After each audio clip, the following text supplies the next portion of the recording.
लाडली लाल की जय। श्री सद्गुरुदेव भगवान की जय। स्वामी श्री रामसुखदास जी महाराज द्वारा लिखित शरणागति पुस्तक में अब आगे शरणागति का रहस्य। शरणागति का रहस्य क्या है, इसको वास्तव में भगवान ही जानते हैं। फिर भी अपनी समझ में आई बात कहने की चेष्टा की जाती है, क्योंकि हर एक आदमी जो बात कहता है उससे वह अपनी बुद्धि का ही परिचय देता है। पाठकों से प्रार्थना है कि वह यहाँ आई बातों का उल्टा अर्थ ना निकालें, क्योंकि प्राय लोग किसी तात्विक रहस्य वाली बात को गहराई से समझे बिना उसका उल्टा अर्थ जल्दी ही ले लेते हैं। इस वास्ते ऐसी बात को कहने सुनने के पात्र बहुत कम होते हैं। भगवान ने गीता में शरणागति के विषय में 2 बातें बताई हैं। पहला, मामेकम शरणम ब्रज, अनन्य भाव से केवल मेरी शरण में आ जा। और दूसरा है, स सर्व विद भजति माम सर्वभावेन भारत, यह सर्वज्ञ पुरुष सर्वभाव से मेरे को भजता है। तमेव शरणम गच्छ सर्वभावेन भारत, तू सर्वभाव से उस परमात्मा की शरण में जा। तो हम भगवान के शरण कैसे हो जाएं? केवल एक भगवान के शरण हो जाएं, अर्थात भगवान के गुण ऐश्वर्य आदि की तरफ दृष्टि ना रखें और सर्वभाव से भगवान के शरण हो जाएं, अर्थात साथ में अपनी कोई सांसारिक कामना ना रखें। केवल एक भगवान के शरण होने का रहस्य यह है कि भगवान के अनंत गुण हैं, प्रभाव है, तत्व है, रहस्य है, महिमा है, लीलाएं हैं, नाम है, धाम है। भगवान का अनंत ऐश्वर्य है, माधुर्य है, सौंदर्य है। इन विभूतियों की तरफ शरणागत भक्त देखता ही नहीं। उसका यही एक भाव रहता है कि मैं केवल भगवान का हूँ और केवल भगवान ही मेरे हैं। अगर वह गुण, प्रभाव आदि की तरफ देखकर भगवान की शरण लेता है तो वास्तव में वह गुण, प्रभाव आदि के शरण हुआ, भगवान के शरण नहीं हुआ। परंतु इन बातों का उल्टा अर्थ ना लगा लें। उल्टा अर्थ लगाना क्या है? भगवान के गुण, प्रभाव, नाम, धाम, ऐश्वर्य, माधुर्य, सौंदर्य आदि को मानना ही नहीं है, इनकी तरफ जाना ही नहीं है। अब कुछ करना है ही नहीं, न भजन करना है, न भगवान के गुण, प्रभाव, लीला आदि सुननी है, न भगवान के धाम में जाना है। यह होता है उल्टा अर्थ लगाना। इनका ऐसा अर्थ लगाना महान अनर्थ करना है। केवल एक भगवान के शरण होने का तात्पर्य है केवल भगवान मेरे हैं।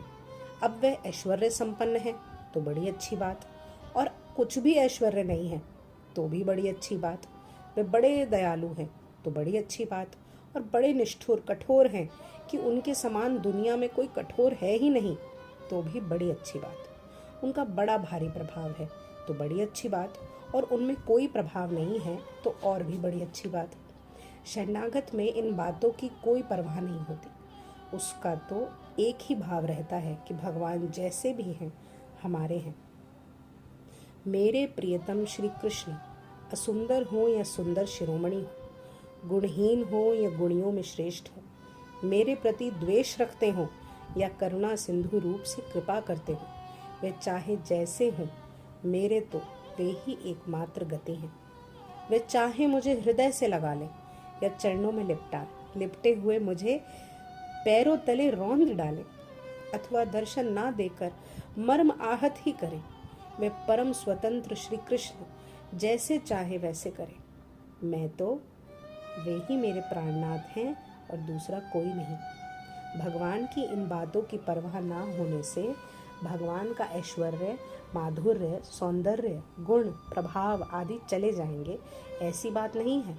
पर हम उनकी परवाह नहीं करेंगे तो हमारी असली शरणागति होगी। जहाँ गुण, प्रभाव आदि को लेकर भगवान की शरण होते हैं, वहाँ केवल भगवान की शरण नहीं होते, प्रत्युत गुण, प्रभाव आदि की ही शरण होते हैं। जैसे कोई रुपयों वाले आदमी का आदर करे तो वास्तव में वह आदर उस आदमी का नहीं, उसके रुपयों का है।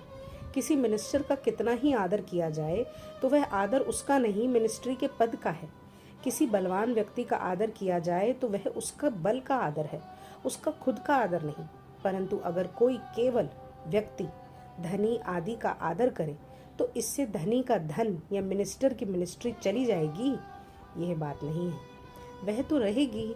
ऐसे ही केवल भगवान की शरण होने से भगवान के गुण, प्रभाव आदि चले नहीं जाएंगे, ऐसी बात नहीं है कि वो चले जाएंगे, परंतु हमारी दृष्टि तो केवल भगवान पर ही रहनी चाहिए, उनके गुण आदि पर नहीं।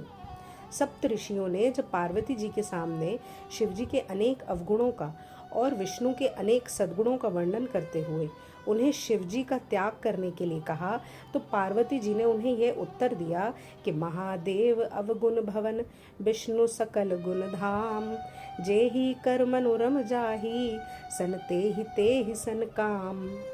ऐसी ही बात गोपियों ने उद्धव जी से भी कही थी कि ऊधो मन माने की बात, दाख छौहरा छाड़ी अमृत फल, विष कीरा विष खात, जो चकोर को दे कपूर को, तजी अंगार अघात, मधुप करत घर कोर काठ में, बंधत कमल के पात, ज्यों पतंग हित जान आपनो, दीपक सो लपटात, सूरदास जाको मन जासो, ताको सोई सुहात, ऊधो मन माने की बात।